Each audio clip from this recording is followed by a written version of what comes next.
My name is Kylie, and at 28, I was deeply immersed in my career at a bustling company where I worked as an office employee. The swirl of relationships and romance was far from my busy life.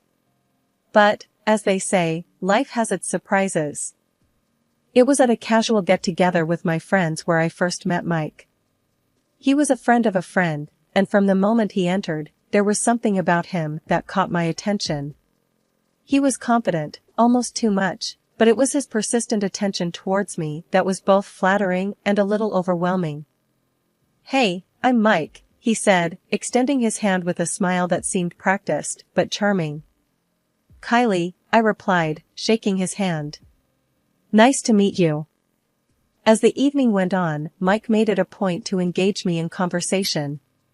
He was interesting, I'll give him that. But what really stood out was his persistence. "So, Kylie, would you like to go out for dinner sometime?" he asked, a glint of eagerness in his eyes. I hesitated, not used to such directness. "I'm not sure. I'm quite busy with work, you know." "Come on, it'll be fun. I promise I'm a great dinner companion," he persisted, his smile unwavering. After much persuasion, and admittedly a certain curiosity on my part, I agreed.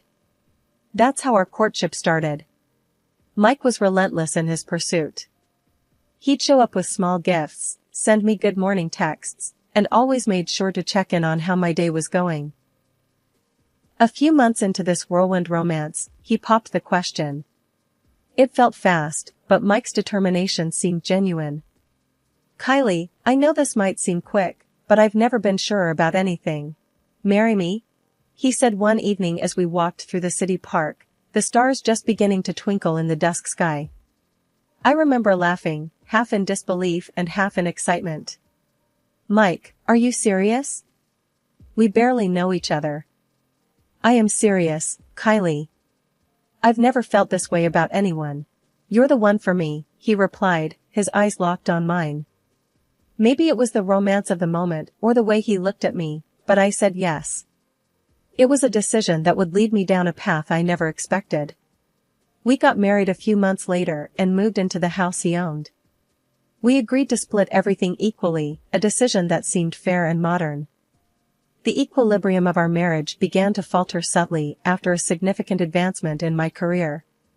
My promotion was a cause for celebration, but it unexpectedly steered our relationship into uncharted territory. One evening, as we relaxed in our living room, Mike broached a topic that would unknowingly mark the beginning of a fundamental shift in our dynamic. "Kylie, your promotion is fantastic news. But don't you think it's fair that you contribute more to our expenses now? You do earn more than me," he said, his tone casual yet firm. I paused, taken aback by his suggestion. "More? We had agreed on equal contributions, Mike. I thought that was working well for us."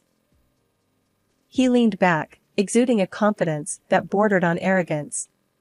"Times change, Kylie. It's only logical. You have a bigger paycheck, so you should bear a larger share of our expenses." I felt a knot of unease in my stomach. "But Mike, our agreement was about equality and partnership. This feels like a departure from that." "Come on, Kylie. It's just being practical. Why should we both stretch ourselves thin when you can comfortably cover more?" he persisted, his gaze fixed on me. Reluctantly, after a brief and somewhat tense exchange, I acquiesced to his logic, despite feeling a creeping sense of injustice. "All right, I'll contribute more, but let's try to keep other aspects of our partnership balanced." "Of course, we will," Mike assured me quickly, too quickly, perhaps. In the months that followed, I watched as Mike's contributions to our joint expenses dwindled and then ceased entirely. It was a gradual shift, almost imperceptible at first, but it soon became starkly evident. I found myself solely responsible for groceries, bills, and loan repayments. Feeling both the burden and the unfairness of the situation, I decided to confront him one evening. "Mike, you haven't been contributing to our expenses. We need to talk about this," I said, hoping to bring some sense of fairness back into our marriage. However, the conversation quickly soured. You're making a big deal out of nothing, Kylie. I'm going through a rough patch at work, Mike retorted dismissively. But we had an agreement, Mike. It's not just about money, it's about our commitment to share our life equally, I argued, trying to keep my voice level. His response was laced with annoyance and anger. You're being petty, Kylie. This is what marriage is about, supporting each other. You earn enough for both of us. The discussion ended with Mike storming out, leaving me alone with my thoughts and a growing sense of isolation. When he returned days later, he acted as if the disagreement had never happened. The imbalance in our relationship only deepened in the following months. I found myself not only contributing more financially but also taking on the lion's share of the household responsibilities. One evening, after a long day at work, I came home to find the living room in disarray and Mike lounging on the couch. The sight of dirty dishes in the sink and unsorted laundry was disheartening. Mike, the house is a mess. Can you help me clean up? I asked, setting down my bag and taking a weary look around. He glanced around indifferently and shrugged. Does it really matter? It's not that bad. Just leave it for now. But we agreed to share these chores. It's not fair for me to do everything, I countered, feeling the weight of exhaustion and frustration. Mike sighed heavily, his response tinged with annoyance. Kylie, you're always making a big deal out of nothing. I had a busy day too, you know. I knew arguing would lead nowhere. Silently, I began tidying up, feeling a mix of anger and disappointment. This wasn't the partnership I had signed up for. The next blow came a few weeks later when Mike casually dropped another bombshell during dinner. Kylie, I'd been thinking. You're doing so well with your job and all, I decided to cut down my hours at work. I've switched to part-time. I almost choked on my food. Part-time? But why? We need 2 incomes, Mike. He shrugged, seemingly unconcerned. You're earning enough for both of us. Besides, I deserve some time to relax and pursue my hobbies.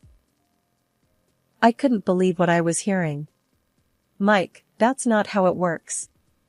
We have bills, a mortgage. We can't rely on just my income. Why not? You're doing great financially. I think it's only fair that I get to enjoy some leisure time, he said, taking another bite of his food as if we were discussing something trivial. I sat there, stunned. The imbalance had reached a new level. Not only was I contributing more financially and doing all the housework, but now I was also expected to be the primary breadwinner while he pursued leisure? It was too much. Feeling both defeated and outraged, I tried to reason with him one more time. Mike, this isn't fair to me. We're supposed to be partners, supporting each other, not one person carrying all the weight. Mike looked at me, his expression one of indifference. Kylie, you're just overreacting as usual. This is for the best. You'll see. But I didn't see. As the days turned into weeks and then months, I found myself working harder than ever, both at my job and at home. Mike's contributions had all but ceased. He spent his days pursuing hobbies or lounging around, while I struggled to keep everything afloat. For several weeks, I had been grappling with the new reality of our marriage. Mike's decision to work part-time, leaving the bulk of our financial responsibilities on my shoulders, was a hard pill to swallow. But what came next was even more disheartening and threw our relationship into further turmoil. It started with small inconsistencies in our finances that I couldn't quite place. Then one day, a colleague of Mike's casually mentioned seeing him at the local arcade, frequently playing slot machines. I was stunned. That evening, I confronted him. Mike, I heard you've been spending your afternoons at the arcade, playing slots. Is this where all your salary is going? I asked, the frustration evident in my voice. Mike, caught off guard, scoffed. So what if I play a few games? It's my money, and I can spend it how I like. But we're struggling to keep up with our expenses, because of your part-time job. And now this? I couldn't hide my disbelief and anger. He rolled his eyes. Oh, come on, Kylie. It's just a bit of fun. I don't see why you're making such a big deal out of it. A big deal? Mike, this is serious. You're gambling away your earnings while I'm working overtime to make ends meet, I exclaimed, feeling a mix of anger and desperation. Mike's expression turned cold. I don't need a lecture from you. It's not like I'm blowing thousands. Just drop it, Kylie. But I couldn't just drop it. The next few days were tense, and then, following another argument about his gambling, Mike stormed out. He returned a few days later, drunk and unapologetic. Seeing him in such a state broke my heart, but it also strengthened my resolve to address the issue. Mike, this has to stop. I think you need help. There are therapists who specialize in gambling addiction. Please, let's consider it, I pleaded, hoping to reach out to him. His reaction was harsh and dismissive. Therapy? For what? I don't have a problem, Kylie. And I definitely don't need you trying to fix me. But Mike, I'm just worried about you, about us. We can't go on like this, I said, my voice tinged with worry. He sneered. Worried? No, you just want to control me, like everything else. I don't need your help or anyone else's. His words stung, and I realized that the man I once knew, the one I had built a life with, was slipping away, lost in a cycle of denial and destructive behavior. I stood there, watching him walk away from me, feeling a profound sense of helplessness and despair. The turmoil at home was only one part of my growing list of troubles. At work, things had taken a drastic turn for the worse with the arrival of a new boss, Mr. Henderson. His management style was authoritarian to the point of being despotic, a stark contrast to the supportive environment I had grown accustomed to. One particularly grueling day, Mr. Henderson called me into his office. The room felt cold and uninviting, much like his demeanor. Kylie, your performance lately has been subpar. I need you to step it up, he began, not even bothering with a greeting. I was taken aback. I'm sorry, Mr. Henderson, but I've been managing my tasks as best as I can under the circumstances. He leaned forward, his gaze sharp. Excuses won't cut it. I expect more from my team. You'll need to start working overtime to meet your targets. And remember, there are penalties for underperformance. The threat hung heavily in the air. I felt a surge of frustration and injustice. That seems a bit harsh. The workload has increased significantly, and I've been doing my best to keep up. Mr. Henderson's expression was unyielding. This is not a negotiation, Kylie. It's an expectation. If you can't meet it, perhaps this job isn't for you. I left his office feeling deflated and overwhelmed. The pressure at work was becoming unbearable, compounded by the stress I was facing at home with Mike. It felt like I was caught in a relentless storm, with no respite in sight. And then Mr. Thompson sat down at my desk. He was a regular client of our company, known for his amiable demeanor and understanding nature. Our interactions were always professional, yet cordial, making him one of the few bright spots in an otherwise stressful work environment. As we discussed the project details, he paused and looked at me with a concerned expression. You look particularly tired today, Kylie. Is everything all right? He asked, his tone genuine and kind. I hesitated for a moment, not used to such personal concern in the workplace. But something about his sincere approach made me open up. It's just the workload and the environment here. It's been very challenging lately, I admitted, offering a weary smile. Mr. Thompson nodded understandingly. You're a valuable asset to any team, Kylie. If you ever find that it's too much and decide to leave, I'd be more than happy to have someone of your caliber join my company. We value hard work, but we also believe in a healthy work-life balance, he said earnestly. That evening, as I stayed late to catch up on work, my colleague Jenna stopped by my desk. Kylie, you look exhausted. This new regime is taking a toll on all of us. I sighed, rubbing my tired eyes. I don't know how much longer I can keep this up, Jenna. The demands are unreasonable. Jenna nodded in agreement. It's been brutal. Henderson's running this place like a dictatorship. Just don't let this job break you, Kylie. You're worth more than this, Jenna said, offering a sympathetic smile, before leaving. Her words resonated with me as I finally headed home, well past the usual hour. The thought of leaving my job was scary, but so was the thought of enduring this toxic environment indefinitely. The situation at work with Mr. Henderson had deteriorated to an intolerable level. Each day was a grueling marathon of unrealistic demands and unrelenting criticism. The stress was unbearable, but I was trying to hold on, for the sake of financial security. However, there's only so much a person can take.